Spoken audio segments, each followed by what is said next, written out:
సుమన్ టీవీలో మీ business promotions కోసం ఈ కింది నెంబర్ను సంప్రదించగలరు.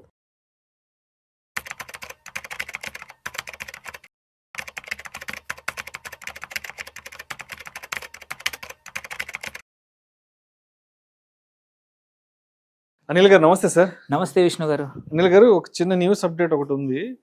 ఏప్రిల్ 1వ తారీఖు అంటే రాబోయే ఏప్రిల్ 1వ తారీఖు నుంచి ఆర్బీఐ కొత్త క్రెడిట్ నిబంధనలు అంట. సో ఏంటి ఆ కొత్త క్రెడిట్ నిబంధనలు? ప్రతి ఒక్కరూ తప్పనిసరిగా తెలుసుకోవాల్సిన అంశాలు ఏమున్నాయి, అసలు ఎటువంటి విషయాన్ని అర్థం చేసుకోవాలి దీంట్లో? సో ఇది మోస్ట్లీ ఏంటంటే రెగ్యులర్ పర్సనల్ లోన్స్కి కానీ హోమ్ లోన్స్కి సంబంధించిన క్రెడిట్కి సంబంధించింది కాదు. ఇది మార్కెట్స్కి సంబంధించిన క్రెడిట్ నిబంధనలు అనమాట. సో అది ఇంపార్టెంట్. ఎవరైతే మార్కెట్స్లో స్టాక్ మార్కెట్లో ట్రేడ్ చేస్తూ ఉన్నారో, డిమాట్ ద్వారా ట్రేడ్ చేస్తూ ఉన్నారో, ట్రేడర్స్ ద్వారా చేస్తూ ఉన్నారో, వాళ్ళకి ఇది చాలా ఇంపార్టెంట్ రెగ్యులేట్ అప్డేట్ అనమాట. ఒకటి ఏంటంటే మనము ఇంతకుముందు ఒక స్టాక్ బ్రోకర్ వాళ్ళ దగ్గర ఉన్న స్టాక్స్ అంటే క్లయింట్స్ యొక్క స్టాక్స్ మీద కూడా లోన్ తెచ్చుకునే అవకాశం ఉండింది. అది కూడా 100% లోన్ తెచ్చుకునే అవకాశం ఉండింది. సో అది ఇప్పుడు మార్చేశారు. సో దాన్ని ఏంటంటే ఇప్పుడు ప్రభుత్వం ఇప్పుడు ఆర్బీఐ ఏం చెప్పిందంటే ఏప్రిల్ 1 నుంచి 100% కొలాటరల్ కావాలి. అంటే నీ దగ్గర ₹1,00,000 స్టాక్ ఉంటే ₹1,00,000 లోన్ ఇస్తారు. ఇంతకుముందు అలా కాకుండా ఎక్కువగా ఇచ్చేవాళ్ళు.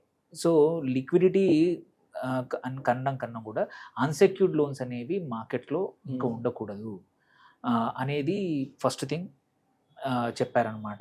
సో దీనివల్ల ఏంటంటే స్పెక్యులేషన్ తగ్గుతుంది మార్కెట్లో. ఎందుకంటే పెద్ద పెద్ద ట్రేడర్లు, పెద్ద పెద్ద స్టాక్ బ్రోకింగ్ హౌస్లు వాళ్ళ దగ్గర ఉన్న వాల్యూ కన్నా కూడా ఎక్కువ పెద్ద అమౌంట్లో లోన్ తీసుకొని మార్కెట్స్లో రిస్క్ తీసుకొని స్పెక్యులేషన్ అనేది పెంచేశారు.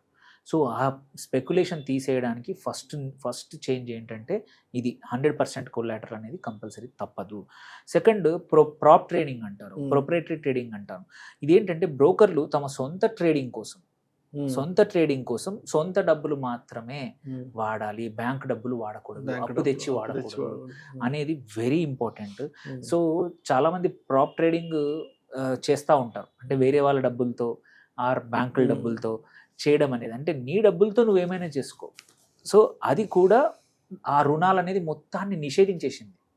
ప్రొప్రైటరీ ట్రేడింగ్ రుణాలు ఇంతకుముందు ఉండేవి, వాటిని 100% అసలు అవకాశం లేదు ఫ్యూచర్లో. దానివల్ల కూడా వాల్యూమ్స్ తగ్గే అవకాశం ఉంది, స్పెక్యులేషన్ తగ్గే అవకాశం ఉంది ఫ్రమ్ ఏప్రిల్ 1. దాంతోపాటు ఒక 40% హెయిర్ కట్ రూల్ అనేది తీసుకొచ్చింది షేర్ల మీద. నువ్వు యాజ్ ఎ ఇండివిజువల్ ఇన్వెస్టరు నువ్వు లోన్ అగేనెస్ట్ సెక్యూరిటీస్కి వెళ్తే ఇప్పుడు ఏంటంటే మ్యాక్సిమం లోన్ ఇవ్వగలిగేది ఒక ఫైనాన్షియల్ ఇన్స్టిట్యూషన్ 60% వరకే. ఇంతకుముందు 70-80% వరకు కూడా కొన్ని ఫైనాన్షియల్ ఇన్స్టిట్యూషన్స్ లూప్ హోల్స్ను వాడుకొని ఎక్కువగా లోన్ ఇచ్చేది. బట్ ఇప్పుడు ఏమైంది, లాస్ట్ 6 months to 1 year నుంచి చూస్తూ ఉంటే కొన్ని మిడ్ క్యాప్స్లో 15-20% ఫాల్ అవ్వడం కూడా నార్మలైజ్ అయిపోయింది. అలాంటప్పుడు ఫైనాన్షియల్ ఇన్స్టిట్యూషన్స్ ఎవరు బ్యాంకులు ఏవైతే ఉన్నాయో ఆర్ ఎన్బిఎఫ్సి ఏవైతే ఉన్నాయో లోన్ ఇచ్చేవి ఎవరి డబ్బులు అవన్నీ? ఇండివిజువల్ ఇన్వెస్టర్లు మన సొంత డబ్బులు, ఎఫ్డీలుగా పెట్టిన డబ్బులు రిస్క్ తీసుకుంటున్నాయి. ఎవరి డబ్బుల్ని? మన డబ్బుల్ని. సో మన ఇండివిజువల్ ఇన్వెస్టర్స్ డబ్బులు మీద రిస్క్ పోవాలి అంటే మ్యాక్సిమం లోను 60%కే లిమిట్ చేసింది ఇప్పుడు. అంటే లోన్ అగేనెస్ట్ నీ దగ్గర ₹1,00,00,000 పోర్ట్ఫోలియో ఉంటే నువ్వు 60 లక్షల కన్నా ఎక్కువగా లోన్ తీసుకోలేవు. అది కొత్త రూల్. అది కూడా ఏప్రిల్ 1 నుంచి రాబోతూ ఉంది. అట్లాగే బ్యాంక్ గ్యారంటీలు, సెక్యూరిటీ ఎక్స్చేంజ్లు కూడా బ్యాంక్ గ్యారంటీలు చూపించేసి నగదు వాడుకునే వాళ్ళు అనమాట. అక్కడ కూడా ఇప్పుడు రూల్స్ చేంజ్ అయ్యాయి. అంటే పెద్ద పెద్ద ఇన్స్టిట్యూషన్స్ దగ్గర కూడా ఇష్టం వచ్చినట్టు లోన్స్, లిక్విడిటీ అంటే ఎటువంటి గ్యారంటీ లేకుండా లోన్స్ తీసుకోవడం అనేది ఆర్బీఐ తక్కువ చేసింది. సో దీంట్లో ఏంటంటే ఇదంతా ఎందుకంటే ఒక్క స్టాక్ తీసుకొని నువ్వు లోన్ తీసుకుంటావు, నీ బ్రోకర్ తీసుకుంటాడు, ఇంకా పైన తీసుకుంటున్నారు. సో అలా కాకుండా లిక్విడిటీ తక్కువ చేసేసి, సో ఒక బ్యాంక్ అనేది ఒక్కరికే డబ్బులు ఇవ్వాలి ఒక స్టాక్ మీద. దేర్ బై లిక్విడిటీ తగ్గిపోతుంది, రిస్క్ తగ్గిపోతుంది మార్కెట్లో, అండ్ మొత్తం ఈ ప్రాసెస్లో మొత్తం కూడా రిస్క్ తగ్గిపోతుంది. అండ్ వేరే వాళ్ళ డబ్బులతో ట్రేడింగ్ చేయడం అనేది మాత్రం తగ్గిపోతుంది అన్నమాట. సో ఇది దీనివల్ల ఎవరికి ఇబ్బంది రావచ్చు అంటే ఇబ్బంది మాత్రం ఏంటంటే లిక్విడిటీ తగ్గొచ్చు మార్కెట్లో, స్పెక్యులేషన్ తగ్గొచ్చు, విచ్ ఇస్ మంచిదే.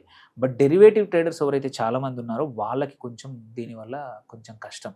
ఎందుకంటే ఇంతకుముందు లాగా ఇష్టం వచ్చినంత పొజిషన్స్ తీసుకోవడానికి పక్క వాళ్ళ డబ్బులతో చేయడానికి కొంచెం కష్టమే. సో అట్లాగే బ్రోకర్లు ఎవరైతే ఉన్నారో బ్యాంక్ లైన్స్ డబ్బులు తీసుకొని ప్రొపరేట్ ట్రేడర్ కోసం మంచి ట్రేడర్లకు అప్పులు ఇచ్చేవాళ్ళు, అవి కూడా పోయింది పరిస్థితి. సో అట్లాగే కొన్ని కోఆపరేటివ్ బ్యాంకులు, స్మాల్ బ్యాంకులు కూడా ఇట్లాంటి ఫండింగ్ ఇచ్చి ఎక్కువ లాభాలు ట్రై చేశాయి. ఇచ్చేది ఎవరిది? దానివల్ల ఏమవుతాయి, ఫెయిల్ అయిన వాళ్ళందరూ ఎన్పిఏలు అవుతూ ఉంటారు.